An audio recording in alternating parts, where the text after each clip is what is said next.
Ce qui doit nous préoccuper, bien-aimés, chers amis, auditeurs, auditrices, c'est le principe spirituel, le principe céleste, qui dans les Écritures est partout, sous-jacent. Si nous nous contentons de prendre les Écritures telles que nous les voyons écrites et que nous nous mettions à les appliquer, à quoi aboutirons-nous? À un système selon l'ancienne alliance, calqué sur celui du temple, avec prêtres, vêtements sacerdotaux, rites et tout ce qui va avec. Même pour le Nouveau Testament, il n'en va pas autrement. Mettre le Nouveau Testament en action tel qu'il nous apparaît dans sa lettre, c'est tout simplement mettre sur pied un système terrestre. Supposez que nous extrayions du Nouveau Testament certaines injonctions et que, parce que ce sont des injonctions, nous les mettions en avant pour leur donner force de loi. Par exemple, les femmes dans l'Assemblée doivent avoir leur chapeau. C'est dans la parole de Dieu. Mais si l'on en fait un article de code à l'usage des réunions religieuses, je crains bien que la valeur spirituelle qu'on pourra en retirer ne soit bien minime. Peut-être même la chose soulèvera-t-elle dans le secret de telle ou telle conscience une sourde animosité. De fait, on peut tomber dans un légalisme chrétien qui est tout aussi réel et tout aussi mortel que l'était le légalisme juif.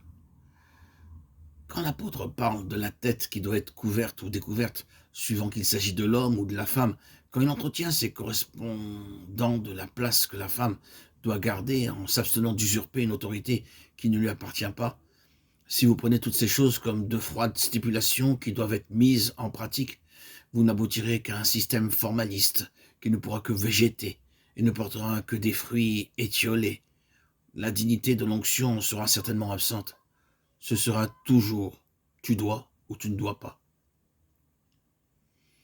En appliquant cette méthode, on ne peut que tomber dans la rigidité du catholicisme et tout se ramènera de nouveau à une question de sacerdoce et de domination humaine, de rituel ou de cérémonial. Oh, il faut chercher plus profond et découvrir le principe spirituel qui est à l'arrière-plan de ces choses. En effet, derrière une femme qui porte un chapeau dans une assemblée, il y a un principe spirituel, un des principes les plus glorieux capables de changer l'aspect des choses du tout au tout et de mettre dans le cœur de la femme la plus rebelle à des stipulations légales un profond sentiment de joie à la pensée de devoir porter un chapeau ou un foulard, un bonnet. Quel est donc ce principe? Christ nous est présenté comme le chef de l'Église qui est son corps. De ce fait, tout lui est sujet. Est-ce qu'il peut y avoir de bon ou de bien dans quoi que ce soit, ou dans qui que ce soit, n'est bon ou n'est bien qu'en raison de cette sujétion à Christ? Il ne saurait y avoir de profit pour personne à s'affranchir de cette sujétion. C'est la source de toute grâce, c'est le chemin de toute bénédiction. Oui, la souveraineté absolue du Seigneur Jésus sur nous tous. Notre acceptation pleine et entière de cette souveraineté. Voilà le chemin de la bénédiction. Il est le chef de l'homme. Christ est le chef de tout homme. L'homme est le chef de la femme.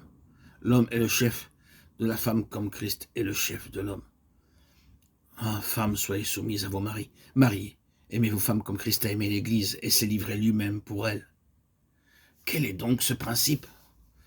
En prenant garde de ne pas usurper une autorité qui appartient à l'homme, de ne pas assumer la fonction d'enseigner, c'est-à-dire un mot, en veillant à ne pas renverser les rôles en s'arrogeant sur l'homme une position de souveraineté, la femme contribue à la défense et à la sauvegarde d'un principe céleste. C'est aux sœurs dans l'assemblée qui est dévolu l'honneur insigne de représenter ce principe céleste que la sujétion à Christ est la seule et unique source de toute grâce et de toute bénédiction. Ce principe est illustré dans l'assemblée par la place qu'il est donné à la femme de prendre. Ce rôle-là les élève en réalité au point de faire d'elles des représentations personnelles du principe de la soumission de l'Église à son chef. Il y a un ordre de choses célestes, et cet ordre de choses doit se manifester ici-bas par des illustrations pratiques. C'est pour cela que le Seigneur nous a donné ces différents moyens qui nous permettent d'exprimer au milieu de nous des réalités d'ordre divin. Ce n'est pas une question de loi ou de valeur comparative de l'homme et de la femme. C'est simplement un chemin que Dieu nous ouvre, dans lequel, si nous y entrons, la bénédiction sera plus complète.